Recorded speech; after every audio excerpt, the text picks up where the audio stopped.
ಇಲ್ಲ. ಮುಂದೆ ಹೇಳ್ತಾರೆ ಅನೇಕ ಮೂರ್ತಿ.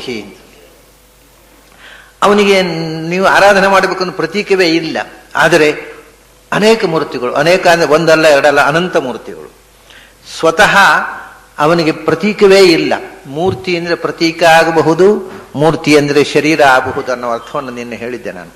ಅವನಿಗೆ ನಮ್ಮ ನಿಮ್ಮಂತೆ ಶರೀರ ಇಲ್ಲ.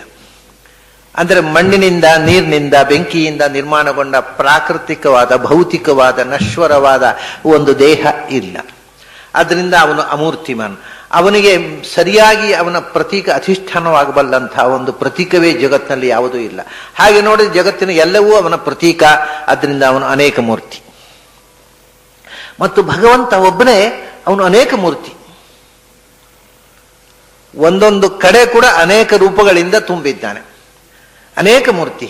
ಒಂದೊಂದು ಜೀವದೊಳಗೆ ಮೂಲತಃ ಎರಡು ರೂಪದಿಂದ, ಆತ್ಮ, ಅಂತರಾತ್ಮ, ಪಂಚಕೋಶಗಳಲ್ಲಿ ಪಂಚರೂಪದಿಂದ, ಜ್ಞಾನೇಂದ್ರಿಯಗಳಲ್ಲಿ ಸಪ್ತರೂಪದಿಂದ, ಜ್ಞಾನೇಂದ್ರಿಯ ಕರ್ಮೇಂದ್ರಿಯಗಳಲ್ಲಿ ಒಟ್ಟಿಗೆ 10 ರೂಪಗಳಿಂದ, ಪಂಚಪ್ರಾಣಗಳಲ್ಲಿ, ಪಂಚಜ್ಞಾನೇಂದ್ರಿಯಗಳಲ್ಲಿ, ಪಂಚಕರ್ಮೇಂದ್ರಿಯಗಳಲ್ಲಿ ಮತ್ತೆ 5 ರೂಪದಿಂದ, ಸಪ್ತಧಾತುಗಳಲ್ಲಿ 7 ರೂಪದಿಂದ, ನಮ್ಮ ದೇಹದಲ್ಲಿರತಕ್ಕಂಥ 360 ಅಸ್ಥಿಗಳಲ್ಲಿ, ಮಜ್ಜೆಗಳಲ್ಲಿ, ಸಂಧಿಗಳಲ್ಲಿ 360 ರೂಪದಿಂದ, ನಮ್ಮ ದೇಹದಲ್ಲಿರತಕ್ಕಂಥ ನಾಡಿಗಳಲ್ಲಿ 72,000 ನಾಡಿಗಳಲ್ಲಿ 72,000 ರೂಪದಿಂದ, ಹೀಗೆ ಒಂದೊಂದು ದೇಹದೊಳಗೆ ಎಷ್ಟು ಮೂರ್ತಿ ಭಗವಂತನದು, ಅನೇಕ ಮೂರ್ತಿ. ಆದರೆ ಒಂದೊಂದು ದೇಹದೊಳಗೆ 1,000 ರೂಪಗಳಿಂದ ತುಂಬಿದ್ದಾನೆ. ಹೀಗೆ ಅನಂತ ಜೀವರ ಒಳಗೆ ತುಂಬಿದ್ದಾನೆ, ಒಳಗೂ ತುಂಬಿದ್ದಾನೆ, ಹೊರಗಿನಿಂದಲೂ ಅನೇಕ ಮೂರ್ತಿಯಾಗಿದ್ದಾನೆ. ಎಲ್ಲೋ ಅವನು ಅವತರಿಸಿ ಬಂದ ರೂಪಗಳು ಬಿಟ್ಟರೆ ಇನ್ಯಾವುದೂ ಯಾರಿಗೂ ಕಾಣ್ತಾ ಇಲ್ಲ. ಅದಕ್ಕೆ ಹೇಳಿದ್ರು ಅಷ್ಟು ಕಡೆ ಇದ್ದಾನೆ, ಆದರೆ ಅವ್ಯಕ್ತ. ಅವನು ಯಾರಿಗೂ ವ್ಯಕ್ತನಾಗಿ ಕಾಣಿಸಿಕೊಳ್ಳುವುದಿಲ್ಲ. ಅನೇಕ ಮೂರ್ತಿ ಅವ್ಯಕ್ತ. ಆಮೇಲೆ ಯಾರಿಗೂ ವ್ಯಕ್ತನಾಗಿ ಕಾಣಿಸಿಕೊಳ್ಳದೆ ಅವ್ಯಕ್ತನಾಗಿ ಎಲ್ಲರೊಳಗೂ ತುಂಬಿದ್ದಾನೆ.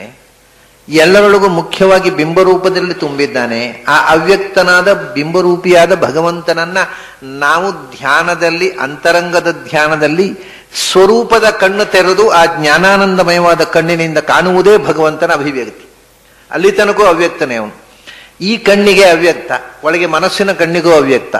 ಯಾವಾಗ ಜೀವಸ್ವರೂಪದ ಕಣ್ಣು ತೆರೆಯಿತೋ ಆಗ ಮಾತ್ರ ವ್ಯಕ್ತನಾಗುವವ ಅವನು.